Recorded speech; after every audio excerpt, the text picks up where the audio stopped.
ঠিক এই মুহূর্তে চারিদিকে আমরা ওরার বিভাজন করবার প্রয়াস চলছে। আমরা আর ওরা, হিন্দু মুসলমান, এইভাবে বিভাজন করে প্রচার চলছে। দেশপ্রেমের প্রচারটাও ঠিক এই প্রেক্ষিতেই চালিয়ে নেবার চেষ্টা করছে সকলে। মাত্র কিছুদিন আগে আমরা জানি এ রাজ্যের এ শহরে একটা মিছিল করছিলেন এ রাজ্যের কিছু বিশিষ্টজন। তারা কি দাবি করেছিলেন? তারা দাবি করেছিলেন যুদ্ধ নয়, শান্তি চাই। আর তারপর রে রে করে উঠল তথাকথিত দেশভক্ত। তারা সামনে এলো, কি বলল তারা? তারা বলল এরা দেশদ্রোহী, কারণ এরা শান্তি চাইছে, এরা পাকিস্তানের পক্ষের মানুষ, এরা মুসলিম প্রেমী। ঠিক এইভাবেই আমরা ওরা এই ব্যবধানটাকে বাড়িয়ে তোলা হচ্ছে। বারবার বিভিন্ন জায়গায় এই ব্যবধানটাকে বাড়িয়ে তোলেন যারা, তারা কি নথি, পরিসংখ্যান, তথ্য এগুলো ঠিকঠাক জানেন? বোধহয় জানেন না। জানলে আসলে এইভাবে বিভাজনের বিষ ছড়াতে পারতেন না। আসলে অজ্ঞতা দিয়েই এই ধরনের বিভাজনগুলোকে ছড়িয়ে দেবার প্রয়াস করা হয়।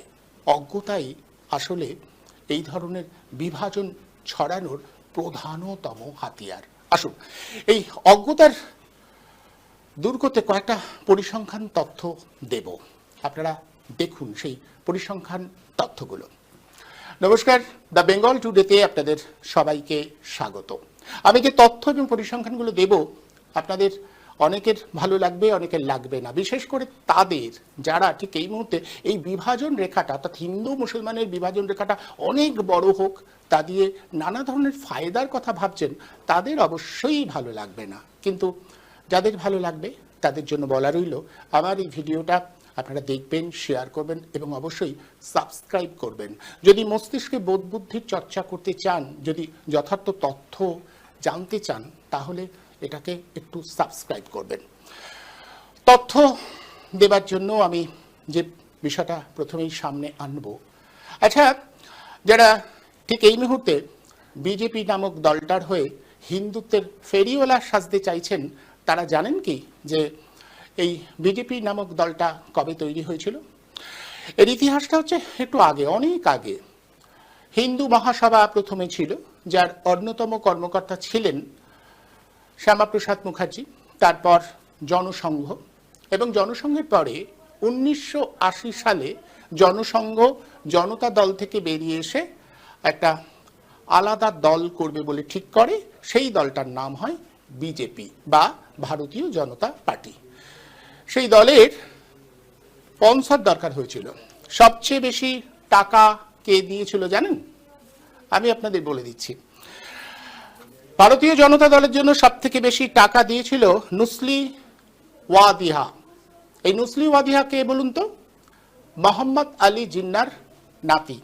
ভেবে দেখুন, মোহাম্মদ আলী জিন্না হচ্ছে পাকিস্তানের প্রথম রাষ্ট্রপ্রধান, যিনি দ্বিজাতি তত্ত্বের ভিত্তিতে ভারতটাকে ভাগ করবার পক্ষে সবচেয়ে বেশি সোচ্চার ছিলেন। তার নাতির টাকায় ভারতীয় জনতা পার্টি একটু একটু করে ফুলে ফেপে উঠেছে। পরিসংখ্যান বা তথ্যে কোনো ভুল নেই, ঘেটে দেখে নিতে পারেন, আমি জেনে বলছি। এখন প্রশ্ন হচ্ছে, নুসলি ওয়াদিয়ার পার্টির বা নুসলি ওয়াদিয়ার টাকায় যে পার্টি ফুলে ফেপে উঠল, তারা এখন হিন্দুত্বের ফেরি করছে। বলছে যারা পাকিস্তানের হয়ে কথা বলবেন, যারা মুসলমান সম্প্রদায়ের মানুষের স্বার্থের পক্ষে দাঁড়াবেন, তারা পাকিস্তানে চলে যান, পাকিস্তান আপনাদের জন্য। স্লোগানটি ঠিক এভাবে তৈরি করা হয়েছে, পাকিস্তানের জন্য যাদের দরদ উতলে উঠছে, পাকিস্তান যাদের মামার বাড়ি, তারা ভারত ছাড়ো তাড়াতাড়ি। আর কি আশ্চর্য দেখুন, যে পার্টি তৈরি হয়েছে নুসলি ওয়াদিয়ার টাকায়, একটু একটু করে ফুলে ফেপে উঠেছে, বিজেপির যারা সমর্থক তারা নুসলি ওয়াদিয়ার পরিবারকে পাকিস্তানে পাঠাবার কথা বলবে কিনা। এইভাবেই চলছে, এইভাবে বিভাজনটা তৈরি করবার চেষ্টা করা হয়। আর আজ যখন ভারত পাকিস্তানের এই সংঘর্ষের বিষয়টা খুব তীব্র হয়ে উঠছে। বারবার করে ভারতের নিরাপত্তার জন্য খুব ব্যস্ত হয়ে পড়েছেন, দেশপ্রেমের গল্প শোনাচ্ছেন।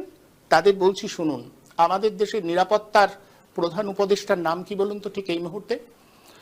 জানেন কি আমাদের দেশের নিরাপত্তা উপদেষ্টা কে? অজিত দোভাল। হ্যাঁ, অজিত দোভাল। তার বড় ছেলে সূর্য দোভাল। তিনি পাকিস্তানের একজন নাগরিকের সঙ্গে নিজের ব্যবসা করেন, তার যৌথ ব্যবসা আছে। পাকিস্তানের একজন নাগরিক তিনি, সেই ভদ্রলোকের নাম সৈয়দ আব্বাস আলী। তারা একটা কোম্পানি করেছে চর্চ ইনকর্পোরেশন বলে। এই কোম্পানিটার সিইও হচ্ছে সৈয়দ আব্বাস আলী, যিনি এখন পাকিস্তানের নাগরিক। কি আশ্চর্য ভাবুন, ভারতের নিরাপত্তা উপদেষ্টা তার ছেলে ব্যবসা করছেন পাকিস্তানের নাগরিকের সঙ্গে, আর নিরাপত্তা বিঘ্নিত করছে কে? না, সেই নিরীহ ভারতীয় যে যুক্তি দিয়ে তথ্য দিয়ে কিছু বলতে চাইছেন। যারা ভক্তবৃন্দ তারা একটু ভালো করে ভাবুন তো, কি বলতে চাইছেন আপনারা?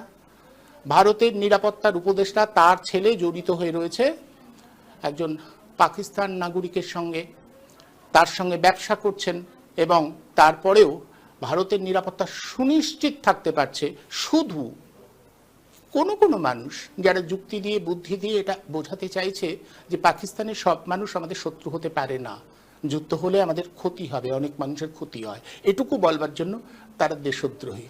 তাহলে অজিত দোভালকে কিভাবে দেখবেন? সূর্য দোভাল, আপনারা এভাবে বলতে পারেন যে সূর্য দোভাল তো নিছক ব্যবসা করে, ব্যবসা তো করতেই পারে, ব্যবসায় ক্ষতি কি? আচ্ছা, সূর্য দোভাল একটা পদ আছে জানেন তো, তিনি বিজেপির একেবারে বিজেপির সদস্য।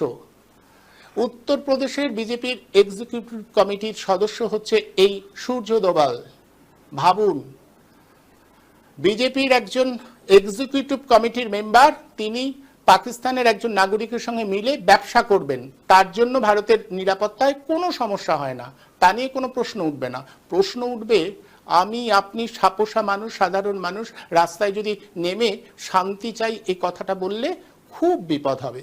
কি আশ্চর্য বলুন তো, যারা এই ঢাক পেটান বা অন্ধ ভক্ত হয়ে যান, তারা তথ্য যুক্তিগুলোকে ঠিকঠাক মান্যতা দিতে পারেন না। এখানেই সমস্যা। তারা শুধুমাত্র এক ধরনের আবেগে তাড়িত হয়ে